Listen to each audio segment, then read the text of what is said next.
আশা করি তোমরা দেখতে পাচ্ছ আমার সামনে রাস্তাটা এতটাই স্লোপি এবং ডাউন যে কিছু দেখা যাচ্ছে না, এবং তার সাথে রয়েছে টার্নিং, তার সাথে রয়েছে বোল্ডার। কি করা যায়, যেহেতু আমার বড় গাড়ি এবং গাড়িতে লোড আছে, আমাকে প্রত্যেকটা টার্নিং কিন্তু অনেক বড় বড় করে নিতে হবে। সেই জন্য আমাকে অনেক জায়গা নিয়ে টার্ন করতে হবে। যেহেতু এটা একটা সরু রাস্তা, সেহেতু এখানে চট করে কোনো অন্য দিক থেকে গাড়ি চলে এলে আমি কিন্তু বিপদে পড়ে যাব। বাট অন্যদিকে যেহেতু এটা একটা গ্রামের রাস্তা, সেখানে চট করে অন্য দিক থেকে গাড়ি আসার সুযোগ খুবই কম। বাট এই জায়গাটা দেখে আমার ভয় লাগছে গাইজ। আমার কাছে দুটো অপশান আছে, এক আমি শর্ট টার্ন নিয়ে এখান দিয়ে যাই, অথবা আমি লং টার্ন নিয়ে বড় করে ঘুরি। আমি প্রেফার করব লং টার্ন নিয়ে বড় করে ঘোরাটা, কারণ তাহলে আমি অনেকটা জায়গা পাবো নিজেকে রিকভার করার। কারণ শর্ট টার্ন নিতে গিয়ে একবার যদি আমি কোনোভাবে একদিকে হেলে যাই, তাহলে কিন্তু আমি বেশি লোড রাখতে পারবো না। এরকম রাস্তায় যখন তুমি যাবে, তখন তুমি আগে থেকে দাঁড়িয়ে তোমার ট্রেল ঠিক করে নেবে। এখানে দুটো ট্রেল আছে, একটা রাইট ট্রেল, একটা লেফট ট্রেল। রাইট ট্রেলে আমি যাব না, কারণ রাইট ট্রেলের মাটি ভেজা আছে, ফলে ওইখানে আমার চাকা সাডেন ব্রেকিংয়ে স্কিড করতে পারে। কিন্তু লেফট ট্রেল শুকনো আছে এবং পরিষ্কার আছে, সো আমি লেফট ট্রেল চুজ করলাম।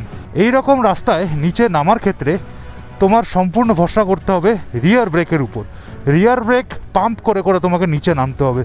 একসাথে যদি তুমি রিয়ার ব্রেক মেরে ধরে রাখো, তাহলে কিন্তু তোমার গাড়ির ব্রেক গরম হয়ে যাবে এবং একটা সময় এমন আসবে যখন আর ব্রেক ধরবে না।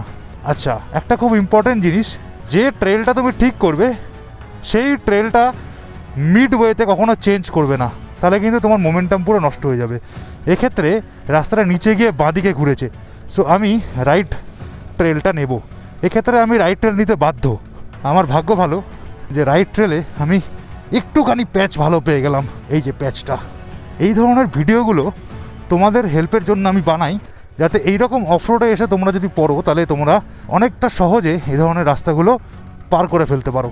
আমার ইঞ্জিন ব্রেকিং খুব হচ্ছে, ওই জন্য ক্লাচ পোড়ার গন্ধ আসছে, মানে আমার ক্লাচের উপর বীভৎস প্রেশার পড়ছে। আমাকে এখানে বাধ্য হয়ে সামনের ব্রেকও ইউজ করতে হচ্ছে।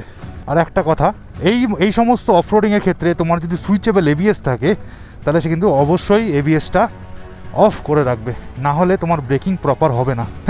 কালকে রাত্রে আমি স্বপ্ন দেখেছি যে আমি এই রাস্তা দিয়ে নামতে গিয়ে গড়িয়ে পড়ে গেছি নিচে। যাই হোক, নিচে অরিজিনাল রাস্তা দেখতে পাওয়া গেছে। সো আমি অলমোস্ট কিন্তু আমার জার্নির শেষ পর্যায়ে চলে এসেছি। এবার আমি ঢুকে গেছি রং ট্র্যাকে। এখানে প্রচুর আলগা মাটি আর আলগা খোয়া, পাথর, বোল্ডার। এখান থেকে আমাকে মোস্ট প্রবাবলি লেফট যেতে হবে। ইয়েস, এতটা সহজে পার করে ফেলতে পারবো ভাবিনি। নেই ঠিক আছে, ওকে, থ্যাংক ইউ।